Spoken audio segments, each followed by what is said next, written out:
ስለመቤታችን ስለ ቅድስት ድንግል ማርያም ስናወራ በጣም ብዙ ነገሮች ማለት እንፈልጋለን እኛ ክርስቲያን እህቶች ወንድሞች። ነገር ግን ቅዱስ ኤፍሬም እንዳለው እበያ ለድንግል እየትካለ ተነግሮ በእውነት እንደው የእመቤታችን የቅድስት ድንግል ማርያምን ክብሯን፣ ንጽህናዋን፣ ቅድስናዋን ተናግሮ መፈጸም ስለማይቻል የማይቻል ሆኖብን እንጂ ስለ እናታችን ስለ ቅድስት ድንግል ማርያም በጣም ብዙ ብንል እንወድ ነበር። አንዳንድ ሀሳቦችን ለማንሳት እንሞክር። አንዳንድ ጊዜ በዚህ በሶሻል ሚዲያው ብዙ ጊዜ ከተመለከታችሁ የክርስቲያን እህት ወንድሞችን የኛን ልቦች የሚያደሙ የሚመስላቸው አንዳንድ ሰዎች የክርስቶስን እናት ድንግል ማርያምን ሲዘልፉ እናያለን። በጣም አንዳንዴ ከአይምሮ በላይ በሆነ መልኩ እኛን ያበሳጩ መስሏቸው፣ እኛን ያናደዱ መስሏቸው ክርስቶስን የሚዳፈሩ ነፍሳት በጣም ብዙዎች ናቸው። በዚህ አጋጣሚ ለፕሮቴስታንት እህቶች ወንድሞች ማስጠንቀቂያ ልስጣችሁ። ይሄ በጣም ግልጽ የሆነ ማስጠንቀቂያ ነው። ማስጠንቀቂያ ድንግል ማርያም ላይ የምትሳለቁ የእናታችን የቅድስት ድንግል ማርያምን ስም እያነሳችሁ የምትዘልፉ ሰዎች ተጠንቀቁ። እሺ ተጠንቀቁ። ምክንያቱም እያነሳችሁ ከፍ ዝቅ እያደረጋችሁ የምትናገሩት ያ ስም የኛ እናት ብቻ ሳትሆን የመድህን እናት፣ የክርስቶስ እናት፣ የጌታችን የኢየሱስ እናት የቅድስት ድንግል ማርያም ስም ነው። ስለዚህ ስለ ጌታ እናት ስለ ድንግል ማርያም ስታወሩ በጣም ልትጠነቀቁ ይገባል። በጣም ጥንቃቄ ያስፈልጋል። ማንም ዝም ብሎ ከመሬት ተነስቶ ልክ እንደ ተራ ጓደኛው የእሷን ስም እያነሳ ሊያብጠለጥል አይገባም። እሺ ሊያብጠለጥል አይገባም። የድንግል ማርያምን ስም ስታነሱ በጣም ልትጠነቀቁ ይገባል። አንዳንዶች በዘመናችን ክህደት የሚጀምረው ያው በእሷ ስለሆነ ድንግል ማርያምን ልክ እንደ ተራ ጓደኛቸው አድርገው አግብታለች፣ ወልዳለች፣ ቆንጆ ቆንጆ ልጆች አሏት ምናምን ቅብጥርሶ ምናምን ይሄን ሁሉ ዋጋ የሚከፍሉት ግን በጣም የሚገርማቸው ነገር መሰረታዊ የሆነ የመጽሐፍ ቅዱስ እውቀት ኖሯቸው አይደለም። ትልቁ ዓላማቸው ክርስቲያን የሆኑ ሰዎችን ልባቸውን ማስከፋት ስለሚፈልጉ ነው። ያው እንደምታውቁት ክርስቲያን የሆኑ ሰዎች ክርስቶስ የወደዳትን ይቺን ቅድስት እናት ድንግል ማርያምን አብዝቶ ይወዷታል።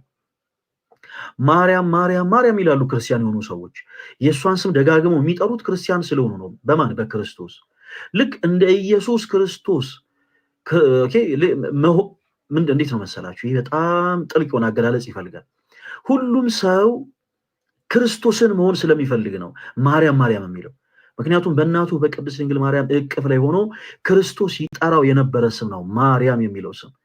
ሰው በክርስቶስ ክርስቲያን የሆነው እያንዳንዱ ክርስቲያን የሆነ አማኝ ልክ እንደ ጌታው እንደ ኢየሱስ ክርስቶስ የእናቱ የቅድስት ድንግል ማርያምን ስም በክብር ይጠራዋል። ማንም እያብጠለጠለ ያነሰው። ብዙ ጊዜ የእናታችን የቅድስት ድንግል ማርያምን እንደው ስም እያነሱ የሚዘልፉ ሰዎችን በምን እንመስላችኋለን መሰላችሁ? ቀና ብለው መራቃቸውን ፀሐይ ላይ ለመትፋት እንደሚሞክሩ ሰዎችን እንመስላችኋለን። አሁን አንድ ሰው የፀሐይ ሙቀት አቃጥሎኛል ምናምን ብሎ በፀሐይ ላይ ተበሳሽቶ ቀና ብሎ ምራቁን ፀሐይ ላይ እንትፍ ለማለት ቢሞክር ምራቁ ፀሐይ ላይ ይደርሳል? ክርስቲያኖች አይደርስም። ይልቁኑ የተፋው ምራቅ ትንሽ ወደ ላይ ተወርውሮ ተመልሶ መጥቶ ፊቱን ያቆሽዋል እንጂ ምራቁ በፍጹም ፀሐይ ላይ ሊደርስ አይችልም። ድንግል ማርያምንም እንደ ፀሐይ በሰማይ ላይ ያሰጠናት አምላካችን መድኃኒታችን ኢየሱስ ክርስቶስ ነው። ማንም ተነስቶ የእሷን ስም እያነሳ ሊዘልፋት ቢሞክር የቆሸሹ አንደበቶቹ ተነስቶ በእርሷ ላይ ሊያርፍ አይችልም። የእርሷን ክብር ማንም ከፍ ሊያደርገው አይችልም። ማንም ሊቀንስ አይችልም። ይልቁኑ ራሱን ያቆሻል እንጂ። ፕሊስ ባካችሁ ስለ ድንግል ማርያም ስታወሩ ፕሮቴስታንቶች ወንድሞች ተጠንቀቁ። ምክንያቱም የምታወሩት ስለ ጌታ እናት ስለ ኢየሱስ ክርስቶስ እናት ነው እና በጣም ጥንቃቄ ያስፈልጋል። በመጽሐፍ ቅዱስ ላይ አንድ የመጽሐፍ ቅዱስ ክፍልን እስኪ እንመልከት። በዚህ በሉቃስ ወንጌል ምዕራፍ 1 ከቁጥር 29 ላይ ጸጋን የተመላሽ ሆይ ደስ ይበልሽ የሚል ቃል እናገኛለን። ይህ እጅግ በጣም የተወደደ ቃል ነው። የሉቃስ ወንጌልን ከምዕራፍ 1 ከቁጥር 1 ጀምሮ ስታነቡት ሐዋርያው ቅዱስ ሉቃስ ስለ ካህኑ ዘካርያስ እና ስለ ቅድስት ኤልሳቤጥ ታሪክ የተናገረ ይጀምራል እና ሲጠራቸው ራሱ ካህኑ ዘካርያስ እና ቅድስት ኤልሳቤጥን በእግዚአብሔር ፊት ሞገስን ያገኙ እያለ ይጠራቸዋል። በእግዚአብሔር ፊት ጻድቅ የሆኑ ዘካርያስን እና ቅድስት ኤልሳቤጥን ስማቸውን እየጠራ ይናገራል እና ለዘመናት በቤታቸው አንድ የነበረ ትልቅ ጎዶሎ ነበር። በቤታቸው የነበረ ትልቅ ጎዶሎ ነበረ። ያም ትልቁ ጎዶሎ ደግሞ ምንድነው ስንል በልጅ አልተባረኩም ነበር። በልጅ አልተባረኩም እና ዘወትር እግዚአብሔርን ይማጸኑት ነበር። የለመኑትን የማይነሳ የጠየቁትን የማይረሳ አምላካችን እግዚአብሔር ብስራተ መልአክን ቅዱስ ገብርኤል መልአኩን ወደ እነርሱ ላከ። ካህኑ ዘካርያስ በቤተ መቅደስ አገልግሎት ላይ ሳለ መልአኩ ቅዱስ ገብርኤል የብስራተ መልአክ ብስራታዊው የሆነው መልአክ ቅዱስ ገብርኤል ወደ ካህኑ ዘካርያስ ዘንድ ተላከ። እናም እግዚአብሔር ጸሎቱን እንደሰማው እናም ደግሞ በእርጅና ወራት ልጅን እንደሚያገኝ ነገረው እና ካህኑ ዘካርያስ ይህንን ነገር በሰማ ቅጽበት የሆነ የመለሰው ምላሽ ነበር። ያም ደግሞ ምንድነው? እኔ አረጋዊ ሆኜ ሳለው ባለቤቴ ቅድስት ኤልሳቤጥም ደግሞ የምትወልድበት የመውለጃዋ ጊዜ አልፎ እንዴት ልጅን ወልዳለሁ ብሎ መልአኩን እንደጠየቀው በዚህ መጽሐፍ ቅዱስ ክፍል ላይ እንመለከታለን። እና ከእግዚአብሔር ዘንድ የተላከው መልአክ ካህኑ ዘካርያስ ይህንን ጥያቄ ሲጠይቅ ተቆጣ ይላል። ተቆጣ። ይህን ሁሉ ነገር የምናነሳበት ትልቅ ሪዘን አለ ክርስቲያኖች። እያንዳንዱ ነገር እንዴት ሐዋርያው ቅዱስ ሉቃስ ከምን ጀምሮ ምን ላይ እንደሚደርስ ሁላችሁም ፕሊስ በደንብ ተከታተሉ እባካችሁም ፕሊስ። እሺ ድምጼ የተቆራረጠ ከሆነ ፕሊስ ንገሩኝ። ለምንድን ነው እኔ ጋር አንስቴብል ኮኔክሽን እያለ የሚያሳየው? በድንግል ማርያም ስም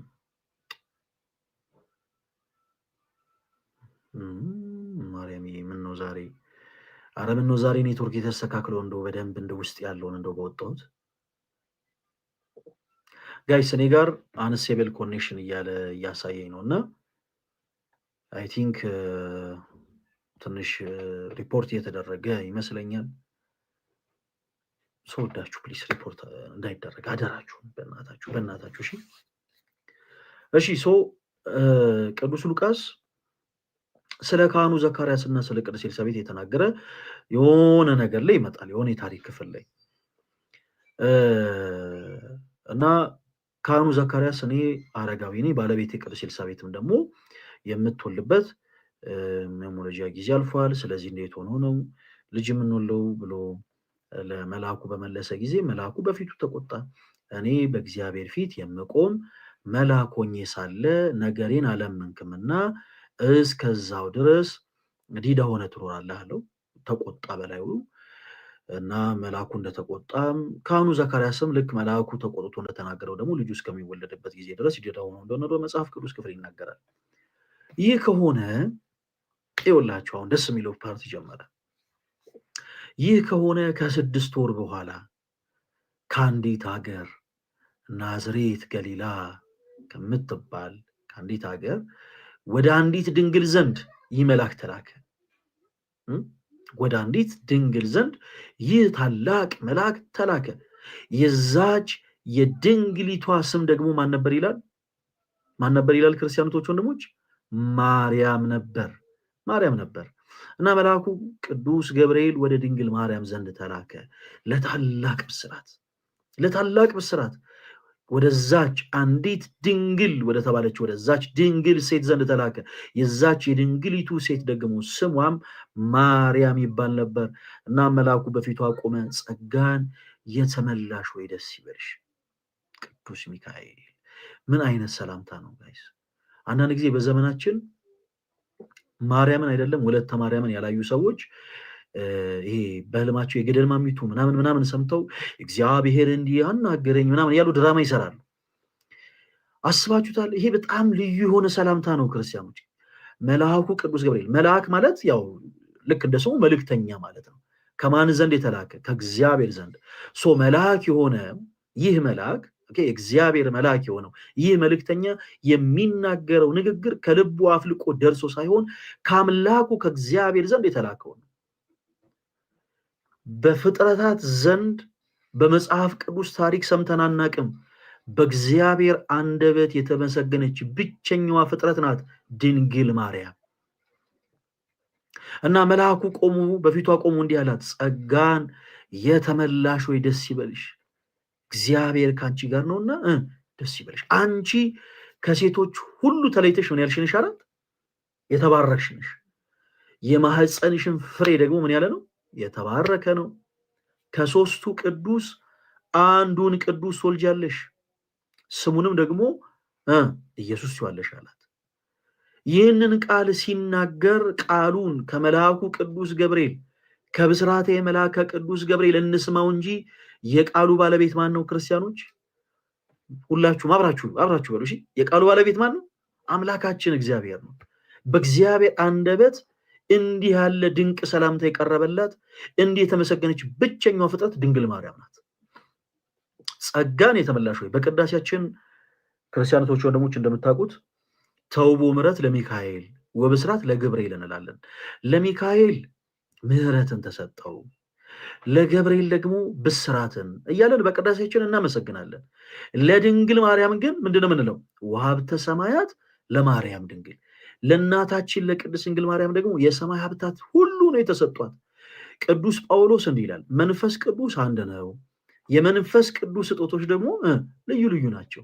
ለአንዳንዱ ትንቢትን የመናገር፣ ለአንዳንዱ ወንጌልን የመስበክ፣ ለአንዳንዱ ጸሎትን የማድረግ፣ ለአንዳንዱ ድዊን የመፈወስ፣ እነዚህን ሁሉ ስጦታዎች መንፈስ ቅዱስ ይሰጣል። መንፈስ ቅዱስ ስንት ነው? መንፈስ ቅዱስ አንድ ነው። የመንፈስ ቅዱስ ስጦታዎች ግን ልዩ ልዩ ናቸው እና ድንግል ማርያም ጋር የቀረ ጸጋ ስለሌለ እንዲህ ብሎ ጠራት ቅዱስ ገብርኤል። ጸጋን የተመላሽ ሆይ፣ ጸጋን የተመላሽ ብሎ ጠራት። ሁሉም በመጽሐፍ ቅዱስ ውስጥ የተቀመጡ ነቢያት፣ ሁሉም የተቀመጡ ሐዋርያት፣ ጻድቃን፣ ስማቸው በበጎ የሚጠሩ የእግዚአብሔር ባለሟል የሆኑ ሁሉ ቅዱሳን ሰዎች በአጠቃላይ ከእግዚአብሔር ከአምላካቸው የተሰጣቸው አንዳች የሆነ ጸጋ አለ። ድንግል ማርያም ግን የጸጋው ግምጃ ቤቱ ናት። እሷ ጋር የቀረ ጸጋ የለም። ድንግል ማርያም ጋር የቀረ ጸጋ ስለሌለ መልአኩም ሲጠራት ምን ብሎ ጠራት? እንዴት ደስ ይላል! ጸጋን የተመላሽ ሆይ ደስ ይበልሽ፣ እግዚአብሔር ከአንቺ ጋር ነውና አንቺ ከሴቶች ሁሉ ተለይተሽ ምን ያልሽ ነሽ? የተባረክሽ ነሽ። የማህፀንሽን ፍሬ ደግሞ እርሱ ምን ያለ ነው? የተባረከ ነው። ከሶስቱ ቅዱስ አንዱን ቅዱስ ትወልጃለሽ አላት። ስሙንም ደግሞ ኢየሱስ ትይዋለሽ አለ። መልአኩ ይህንን ብስራት ከአምላኩ ከማን? ከእግዚአብሔር ዘንድ ታዞ ለዚህ አንዲት ድንግል ለተባለችው ለእናታችን ለቅድስት ድንግል ማርያም አበሰራት እና ድንግል ማርያም ልክ እንደ ካህኑ ዘካርያስ አንድ ጥያቄን ጠየቀች። ፕሊስ ባካችሁ ተከታተሉ በደንብ ይወላችሁ።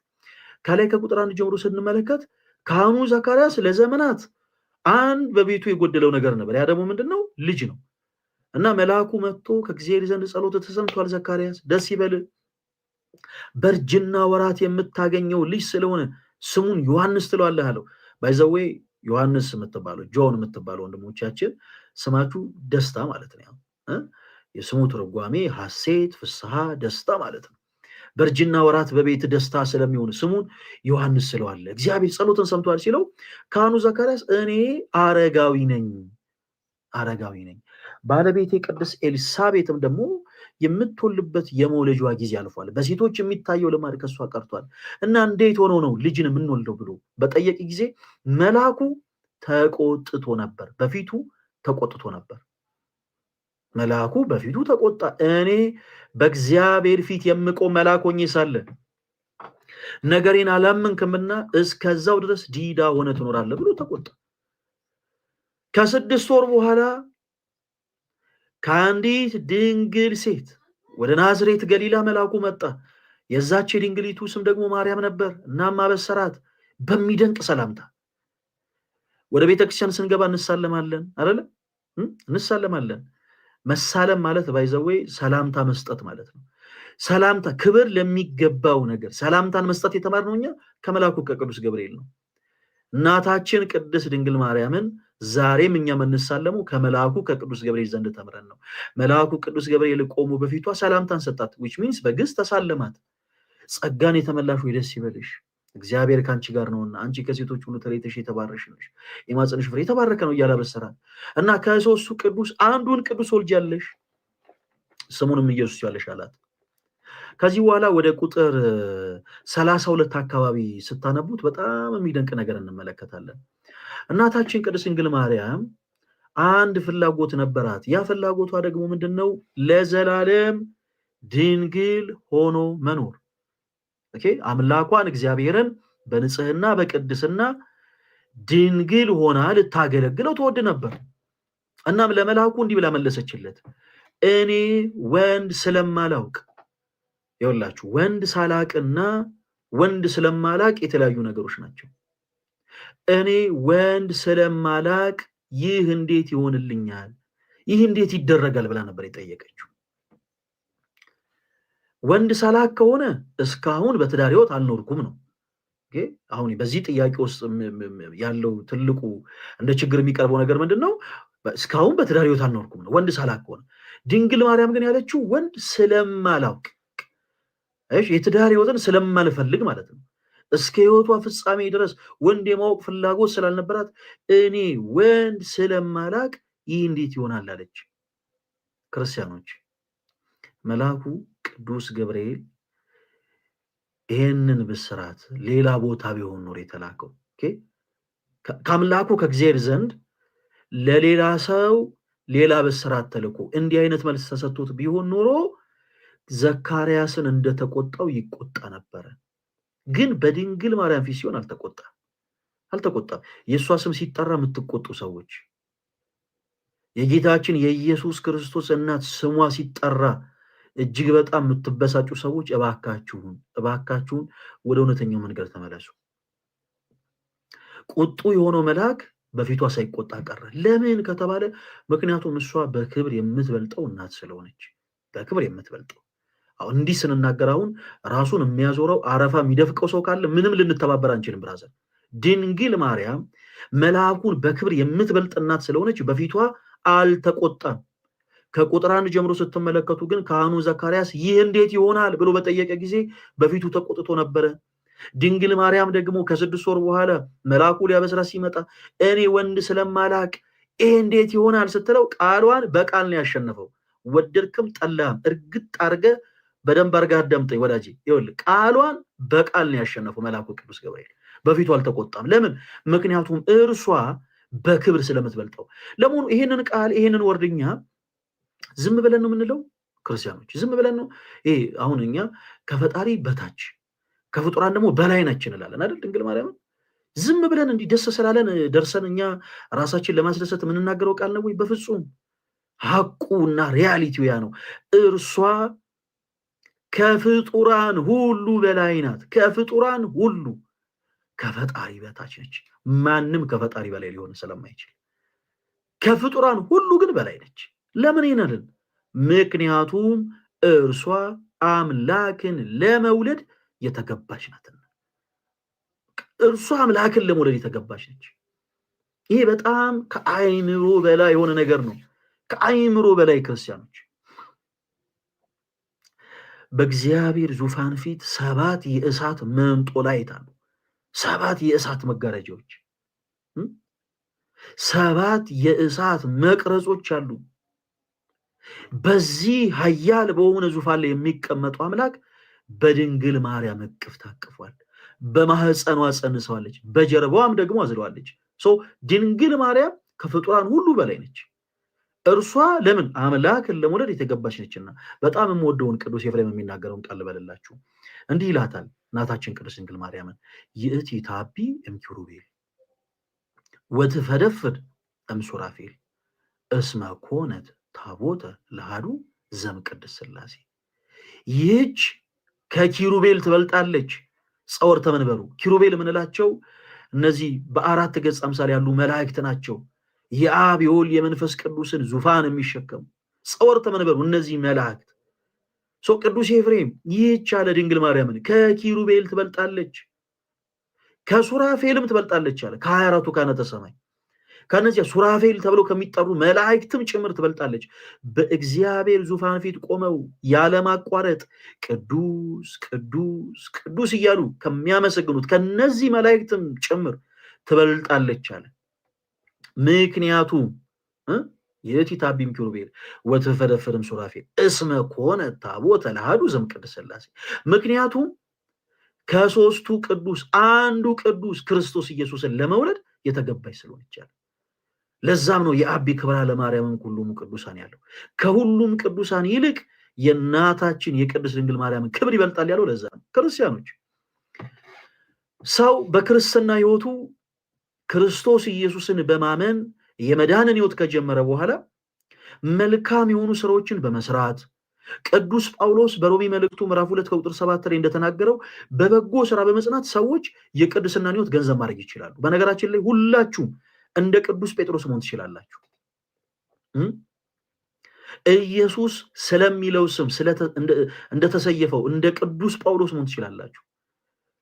ኢየሱስ ስለሚለው ስም ቆዳው እንደተገፈፈው እንደ ቅዱስ ቶማስ መሆን ይቻላል። ክርስቲያኖች ሁሉም ሰው መሆን ይችላል። እንደ ቅዱስ ዮሐንስ አፈወርቅ ሰዎች መሆን ይችላሉ። እንደ ቅዱስ አትናቴዎስ ሰዎች ይላሉ። ዓለም በአጠቃላይ ቢጨፈለግ ግን ማንም ድንግል ማርያም ሊሆን አይችልም። ምክንያቱም አምላክን ለመውለድ የተገባች ብቸኛዋ ሴት ድንግል ማርያም ነች። ይሄንን ቃል ይኸውልህ የትኛውም ቤተ እምነት አማኝ ብትሆን በቃ ዋጣው፣ ግድ የለህም፣ እመነኛ፣ ይጎዳል። በቃ ማንም ሰው ጴጥሮስን፣ ጳውሎስን፣ ማቴዎስን፣ ማርቆስን፣ ሉቃስን፣ ዮሐንስን መሆን ይችላል በክርስቶስ ኢየሱስ በማመን። ቅዱስ ጳውሎስ በሮሜ መልእክቱ ምዕራፍ 2 ከቁጥር 7 ላይ እንደተናገረው በበጎ ስራ በመጽናት የቅድስናን ሕይወት ገንዘብ እስካደረጋችሁ ድረስ እነዚህ ቅዱሳን ገንዘብ ያደረጉትን ያንን የቅዱሳን ሕይወት ገንዘብ ማድረግ ትችላላችሁ። ዓለም በአጠቃላይ ቢጨፈለግ ግን ማንም ድንግል ማርያምን ሊሆን አይችልም። ምክንያቱም እርሷ አምላክን ለመውለድ የተገባች ነችና። ስለዚህ መልአኩም ቃሏን በቃል አሸነፈ፣ በፊቱ አልተቆጣም። በእውኑ ለእግዚአብሔር የሚሳነው ነገር አለን አላት። የዚህ ጊዜ እናታችን ቅድስት ድንግል ማርያም የለም ሔዋን ንግስት መሆንን ተመኝታ ከገነት ተባራ ነበር። ድንግል ማርያም ግን ለክርስቶስ እናት ሆና ሳለ እኔ ለእግዚአብሔር እናቱ ነኝ አላለችም። እኔ ለእግዚአብሔር ባሪያው ነኝ አለች። እንደ ቃል ይደረግልኝ፣ እኔ ለእግዚአብሔር ባሪያው ነኝ፣ እንደ ቃል ይደረግልኝ አለች። በእውነት የእናታችን የቅድስት ድንግል ማርያም ረድኤቷን፣ በረከቷን፣ ፍቅሯን፣ ጣዕሟን በልባችን ላይ ሳለብን ያሳደርብን። በእውነት እዚህ ላይ በጣም ድንቅ የሆነው ነገር ላንሳላችሁ ክርስቲያኖች። ቅድም እናታችን ቅድስት ድንግል ማርያም ያነሳችሁ ሐሳብ አለ ብለናቸዋል። ለምሳሌ ቁጥር 32 ላይ ስትመለከቱ ወንድ ስለማላውቅ ይህ እንዴት ይደረግልኛል አለች። ወንድ ስለማላውቅ ይህ እንዴት ይደረግልኝ? ምን ማለት ነው? ወንድ ስለማላውቅ እስከ ሕይወት ፍጻሜ ድረስ ወንድ የማወቅ ፍላጎት ስለሌለኝ እንዴት ልጅ ልወልድ እችላለሁ ብላ መልአኩን ጠየቀችው። የእሷ ፈቃድ ለዘላለም ድንግል ሆኖ መኖር ነው። የአምላካችን የእግዚአብሔር ፈቃድ ደግሞ ከእርሷ መወለድ ነው። ይኸውላችሁ ጌታችን ኢየሱስ ክርስቶስ የእርሱ ፈቃዱ ከእርሷ መወለድ ነው። የእርሷ ፈቃድ ደግሞ ለዘላለም ድንግል ሆኖ መኖር ነው። የእግዚአብሔር ድንቅ ስራ፣ የእግዚአብሔር ጥበቡ በጣም ከአይምሮ በላይ የሚሆነው እዚህ ላይ ነው። ይኸውላችሁ እግዚአብሔር እናቱ ስለሆነች የእርሱንም ፈቃድ ፈጸመ፣ የእርሷንም ፈቃድ ፈጸመ። እርሷም ክርስቶስን ከወለደች በኋላ ለዘላለም ድንግል ሆና ኖረች። ክርስቶስም ደግሞ ማኅተመ ድንግልናዋን ሳይሽር ከሷ ያለ ዘራ ብእሲ ተጸንሶ ከእናታችን ከቅድስት ድንግል ማርያም በድንግልና ተወለደ። እርሱም ከድንግል ማርያም ተወለደ። እንዴት ደስ ይላል! ድንግል ማርያምም ለዘላለም ድንግል ሆና ኖረች። ዛሬ በዘመናችን አንዳንድ ከመጽሐፍ ቅዱስ ውጪ ሰው ሰራሽ ትምህርትን አክሴፕት የሚያደርጉ ሰዎች የድንግል ማርያምን ክብር ያቃለሉ መስሏቸው፣ አይ ክርስቶስን ከወለደችን በኋላ በቃ እሷ ምንም ማካበር አያስፈልግም፣ በቃ አግብታለች፣ ወልዳለች፣ ቅብጥርሶ ምናምን። አንዳንዴ ህይወት ከሆነው ከእግዚአብሔር ቃል ከመጽሐፍ ቅዱስ እንደመራቅ ከባድ በሽታ የለም። እዚህ ጋር እንደው የመጽሐፍ ቅዱስ ጥቅስ አናምጣ፣ ተውት። እንደው እዚህ ውስጥ ያለን ክርስቲያኖች ወንድሞች እንዲህ አይነት አመለካከት ላላቸው ወንድሞቻችን የመጽሐፍ ቅዱስ ጥቅስ አናምጣ፣ እንደው ይቅር። መጽሐፍ ቅዱስን ገልጠን ይኸው እዚህ ክፍል ላይ ድንግል ማርያም ድንግል እንደሆነች ይናገራል። ልጆችን ወላለች የምትሉ ሰዎች ይኸው እናንተ የተናገራችሁት ንግግር፣ እናንተ የተናገራችሁት ሐሳብ ሰው ሰራሽ ትምህርት ነው፣ ከመጽሐፍ ቅዱስ የተጻረረ ነው አንበል፣ ይቅር፣ ተውት። ጋይስ አምላክን የወለደች ሴት መለኮት በማህፀኗ የተከናወነባት ይህች ድንግል ማርያም ከእንደገና ስጋዊ ፍትወት ወደኋላ ከእንደገና በቃ ተመልክታለች ማለት እንደው አይከብድም? ግን በተለይ ፕሮቴስታንት የሆናችሁ ሰዎች እንደው ቁጭ ብላችሁ ለራሳችሁ አስቡት። ጳውሎስ እኮ ክርስቶስ ልቡን ከነከው በኋላ በቃ ዓለም አስጠልቶታል። አሳዳጅ የነበረው ጳውሎስ አይገርም? እንደው ጳውሎስን ተውት። ልክ እንደው ኢየሱስን አግኝተናል የሚሉ ሰዎች ራሱ በቃ ትላንትናን ትቻለው፣ ዞር ብዬ ከዚህ በኋላ ላይ ወደ ጨለማ ልመለስም፣ ቅበጥርሶ ምናምን ይላሉ። እሺ ድንግል ማርያም አይ መለኮትን ከወለደች በኋላ አይ በቃ ተመልሳ ምን እችችችች ረመዳን። ይሄ በጣም አሳፋሪ ነገር ነው። ይኸውላችሁ ድንግል ማርያም ሁለንተናዋ ንጹህ ነው፣ ቅዱስ ነው። ኦኬ ለዛም ነው እግዚአብሔር አብ አንድያ ልጁን ወደ እርሱ የላከው ለዛ ነው። አባ ሕርያቆስ በቅዳሴው እግዚአብሔር አብ ከላይ ከሰማይ ሆኖ ምስራቁን፣ ምዕራቡን፣ ሰሜኑን፣ ደቡቡን ተመለከተ፣ ተነፈሰ፣ አሻተተ። ድንግል ማርያም ሆይ ያንቺን ማዛ ወደደ፣ የሚወደው አንድያ ልጁን ወደ አንቺ ሰደደ እያለ ያመሰግናታል። ሁለንተናዋ ንጹህ ነው። ቅድመ ወሊድ፣ ጊዜ ወሊድ፣ ድህረ ወሊድ እናታችን ቅድስት ድንግል ማርያም ድንግል ናት። ቅድመ ጸኒስ፣ ጊዜ ጸኒስ፣ ድህረ ጸኒስ ሁለንተናዋ ድንግል ስለሆነ ሁለንተናዋ ንጹህ ስለሆነ ሁለንተናዋ ቅዱስ ስለሆነ እግዚአብሔር አብ አንድያ ልጁን ወደ እርሷ ሰደደ። እንዲሁ ሰዎች በዘፈቀደ ተነስታችሁ ዛት ኤኒ ሪዝን መጽሐፍ ቅዱሳዊ መሰረት ሳይኖራችሁ አይ ድንግል ማርያም እንዲህ ናት የምትሉ ሰዎች እባካችሁ ተጠንቀቁ። የምታወሩት ስለ ፈለገ አትናትዮስ እናት አይደለም። በጣም ጥንቃቄ ወሰዱ። የምታወሩት የሆነ ኢትዮጵያን ስለሚመራ ስለ አንድ ጠቅላይ ሚኒስትር እናት አይደለም፣ ወይ ደግሞ በንጉስነት ኢትዮጵያን ስለሚመራ ስለ አንድ ንጉስ እናት አይደለም የምታወሩት። የምታወሩት መድኃኒት ስለሆነው ንጉስ ስለሆነው አዳኝ ስለሆነው ጌታ ስለሆነው ስለ ኢየሱስ ክርስቶስ እናት ነው የምትወሩት እና በጣም ልትጠነቀቁ ይገባል። በጣም ልትጠነቀቁ ይገባል። ድንግል ማርያም ይወላችሁ ክርስቶስ እንደነ ጳውሎስ ልቧን ነክቶታል አይደለም እያለን ያለ ነው። እንደ ሌሎች ሐዋርያት ሁለንተናዋን ብቻ ገሶታል አይደለም እያለን ያለ ነው። ኦፍ ኮርስ በልቧ የነገሰ ጌታ ነው። ሁለንተናዋንም ያስገዛች እኔ ለእግዚአብሔር ባሪያው ነኝ ያለች እናት ነች። ነገር ግን አስተውሉ፣ በማህፀኗ የተከናወነው ሰማያዊ የሆነ ሚስጥር ነው። በማህፀኗ ያደረው እኮ መለኮት ነው። ብራዘር መለኮት ነው። ዛሬ አስትሮኖሚ ዘርፍ አድርጎ ምድር ካለችበት ምህዋር ትንሽ ብትዛነፍ በፀሐይ ግለት ቀልጣ ትጠፋለች ብለው ይሉናል። ያው ሳይንስ ስለሆነ በቃ አዎ ነው ቀልጣ ትጠፋለች ብለን ነው የምንቀበለው። ለጊዜው ወደ ሳይንሱ አንግባ እና የፀሐይ ግለት በጣም ከባድ ከመሆኑ የተነሳ ምድር ካለችበት ምህዋር ትንሽ ብትዛነፍ በፀሐይ ግለት ቀልጣ ትጠፋለች ይሉናል። ጋይስ ድንግል ማርያም እኮ በማህፀኗ ያዘችው ፀሐይን አይደለም፣ ለፀሐይ ብርሃን የሆናትን ፀሐይ የመለኮቱ እሳትነት ፀሐይን አቅልጦ ሊያጠፋ የሚችልን መለኮት ኢየሱስ ክርስቶስን ነው በማህፀኗ ያዘችው ወዳጄ። ስለዚህ ቅድስት እናት ስናወራ በጣም ልንጠነቀቅ ይገባል እና ስፔሻሊ ደግሞ እንደው ከመጽሐፍ ቅዱስ መሰረት ርቃችሁ ወጣችሁ ዝም ብላችሁ ይሄ በጣም ሰው ሰራሽ የሆኑ ትምህርቶችን አክሴፕት አደርጋችሁ ድንግል ማርያም እንዲህ ናት ልጆች አሏት በዚህ ወጡ ቅብጥርስ ምናምን የምትሉ ሰዎች እባካችሁ አረጋጉት። መጽሐፍ ቅዱስ ምን አይነት ሐሳብን ይናገራል? ኑና መጽሐፍ ቅዱስን ከምናውቀው ከኛ ከክርስቲያኖች ጋር በመጽሐፍ ማስረጃው። ከዛ ውጪ ግን ሰው ሰራሽ የሆኑ ትምህርቶችን አክሴፕት አደርጋችሁ እባካችሁን ህይወት ከሆነው ከዚህ ቃል ጋር እባካችሁን አትቃረኑ ፕሊስ። እና አንድ የሰራሁት ቪዲዮ አለ የምትችሉ ከሆነ እዚህ ውስጥ ያላችሁ ቶች ወንድሞች አካውንቴ ላይ ገብታችሁ አዲስ የሰራሁትን ቪዲዮ ሁላችሁም እየገባችሁ በደንብ ኮፒ ሊንክ በደንብ ሪፖስት አድርጉት። ቅዱስ ዮሐንስ አፈወርቅ እናታችን ቅድስት ድንግል ማርያምን ያመሰገነበትን ምስጋና ቪዲዮ ሰርቻለሁኝ። ሁላችሁም እየገባችሁ ተመልከቱት። ቅዱስ ዮሐንስ አፈወርቅ የቤተክርስቲያናችን ሊቅ በረከቱ ይደረብን እናታችን ቅድስት ድንግል ማርያምን ከአዳምና ከሔዋን ጋር እያነጻጸረ ያመሰግናታል። እንደው ሰው አይምሮ ላይ አሁን ጥያቄ ይፈጥራል። እንደው ከፈጣሪ በታች ከፍጡራን በላይ ነች የተባለች ቅድስት እናት እንዴት ከአዳምና ከሔዋን ጋር ትነጻጸራለች ይሆናል ሰው።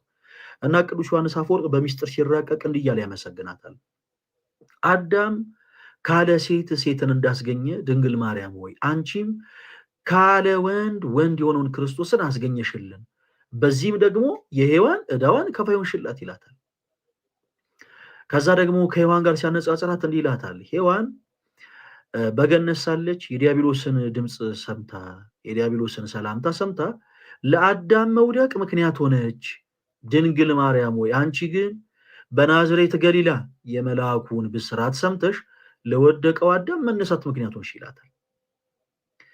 ሔዋን ዕፀ በለስን ቀጥፋ ለአዳም መውደቅ ምክንያት ሆነች ይላታል። ድንግል ማርያም ሆይ አንቺ ግን እውነተኛ መብል እውነተኛ መጠጥ የሆነውን እውነተኛ ህብስት የሆነውን ክርስቶስ ኢየሱስን ወለድሽልን፣ በዚህም ደግሞ ለሔዋን ዕዳዋን ከፋይ ሆንሽላት ይላታል። አሁንም ከሔዋን ጋር ሲያነጻጽራት ክርስቲያኖች ወንድሞች እንዲህ ይላታል ድንግል ማርያምን ሔዋን ለሞት አባት የሆናትን ቃይልን ወለደች። ለሞት አባት የሆናትን ቃይልን ወለደች። ድንግል ማርያም ሆይ አንቺ ግን በሞቱ ሞትን የረገጠውን የዘላለም ሕይወት የሰጠንን የሁሉ አባት የሁሉ ፈጣሪ የሁሉ ጌታ የሆነውን ክርስቶስ ኢየሱስን ወለድሽልን። በዚህም ደግሞ ለወደቀው አዳም መነሳት ምክንያቱን ይላታል። በእውነት የእናታችን የቅድስት ድንግል ማርያም ስሟ ለዘላለም የተመሰገነ ይሁን። ክርስቲያኖች ወንድሞች፣ ሁላችሁም አካውንቴ ላይ ያለውን ቪዲዮ ሁላችሁም በደንብ ሪፖስት፣ በደንብ ሼር፣ በደንብ ኮፒ ሊንክ በማድረግ ለብዙዎች እንዲዳረስ ክርስቲያን የግዴታችሁን ተወጡ።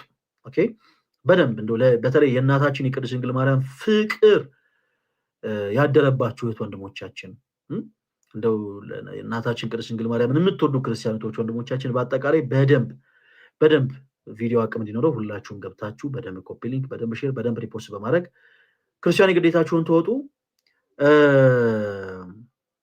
በእናታችን በድንግል ማርያም ዙሪያ